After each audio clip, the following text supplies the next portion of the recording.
Buenas tardes, nosotros somos el equipo número 3, conformado por Castillo Ramírez Luis Manuel, Hernández Lascurana Adrián, Montaño Ochoa Andrea Citlali, Sánchez Ordaz Edwin Javier y su servidora Memija Espinosa Montserrat. Vamos a hablar acerca de las plantas de emergencia hospitalaria que corresponde a la práctica número 4. Abarcaremos a lo largo de la presentación aspectos como la definición de estas, las características, tipos, el principio del funcionamiento y la importancia en los hospitales. Como definición general, podemos decir que una planta de emergencia es una fuente de energía secundaria e independiente que es capaz de proporcionar un suministro de energía y potencia eléctrica de manera continua mediante la transformación de la energía mecánica de un proceso de combustión en energía eléctrica. El principal objetivo de instalar una de estas plantas es prevenir los riesgos que se originan en caso de una interrupción o un déficit en el suministro de energía eléctrica, y de esta manera poder realizar procedimientos de atención médica de manera ininterrumpida. Algunas de las acciones que deben de realizar estas plantas una vez que son instaladas deben de arrancar, transferir, protegerse y retransferir y detener su funcionamiento, y estas acciones las pueden realizar de manera automática o manual dependiendo el tipo de planta que se utiliza.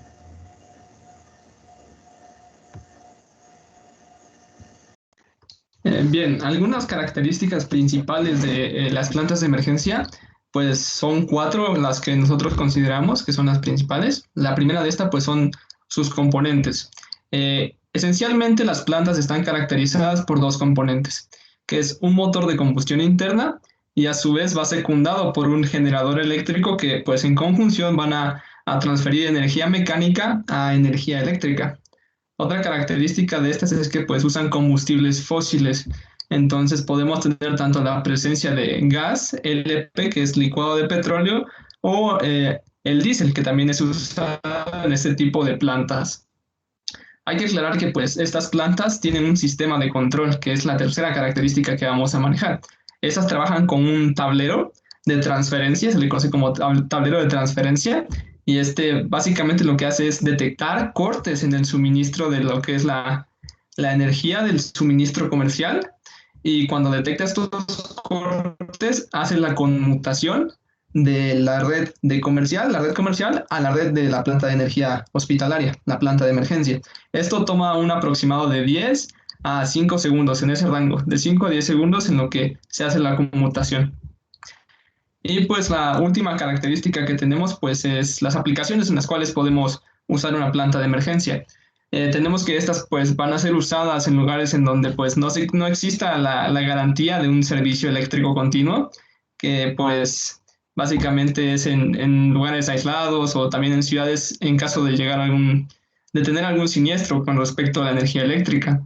También pues las podemos encontrar en lugares en donde se requiere un servicio, como ya dijo mi compañero anteriormente, ininterrumpido de energía, que pues es el caso de los hospitales en donde se trabaja con vidas humanas, lo cual es muy importante garantizar el suministro eléctrico.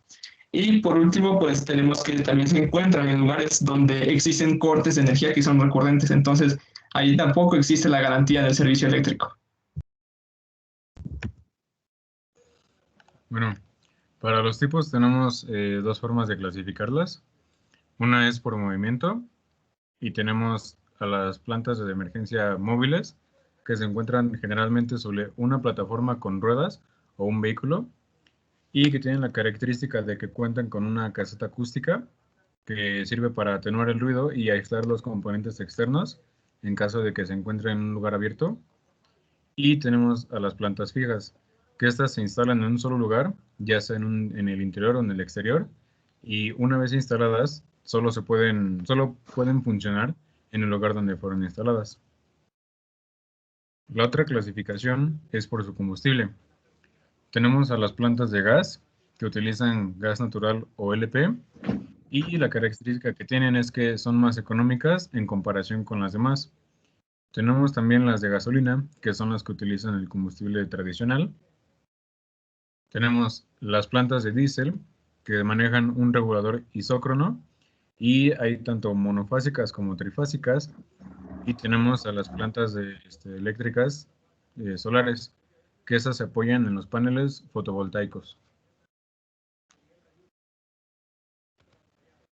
Ok, como ya nos mencionaron, una planta de emergencia nos va a poder apoyar para generar la electricidad cuando haya un corte o haga falta este suministro. Pero en sí, ¿cómo funciona? Bueno, esto se logra a través de la ley de inducción electromagnética de Faraday. Lo que pasa internamente es que funciona a través de un generador eléctrico y un motor de combustión interna, en el cual se acopla también un alternador para generar esta electricidad. El motor está diseñado para transformar la energía térmica en energía mecánica, ya sea a través de diésel, gas LP u otro combustible que pueda quemarse. En sí, lo que la teoría nos dice es que se genera un campo magnético que se hace pasar a través de conductores con los que cuenta el generador. Y como resultado se produce esta fuerza electromotriz. A medida que este campo magnético se mueve a través de los conductores, las líneas magnéticas del flujo atraviesan al conductor, induciendo el voltaje. Al igual que podemos ver en la imagen, tiene diferentes componentes como sistemas de refrigeración, de admisión de escape, reguladores, el motor en sí o el generador. Y también pues el sistema de control desde el cual el usuario capacitado va a poder manejarlo.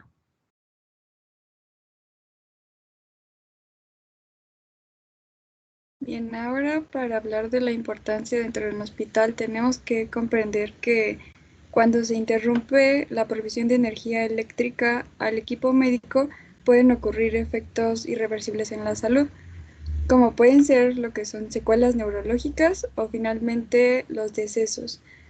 Hay que hablar de que hay ciertos equipos que necesitan de una energía eléctrica ininterrumpida. Con esto nos referimos a los equipos de soporte vital, como son aquellos que se utilizan en las unidades de cuidados intensivos, en las unidades de cuidados intensivos neonatales o bien en las salas de urgencias. Cuando existe una interrupción en estos servicios, se pueden tener consecuencias como las mencionadas anteriormente. Hay que recordar que el suministro eléctrico no solamente atiende a lo que son los aparatos médicos, también hay que agregar lo que son iluminación, climatización o bien simplemente artículos como lo son los ascensores o bien la iluminación de los pasillos, lo cual son áreas que se utilizan de manera frecuente en los hospitales, por lo que dejarlos sin suministro es un error para el flujo de actividades normales dentro de los hospitales. Finalmente, tenemos que una falla en el suministro puede ocasionar pérdidas en lo que serían fármacos termolábiles, muestras de análisis clínicos y bien muestras en bancos de sangre. Por lo tanto, también puede indicar una pérdida económica en la parte hospitalaria. Y eso sería todo de nuestra parte. Muchas gracias. Corta.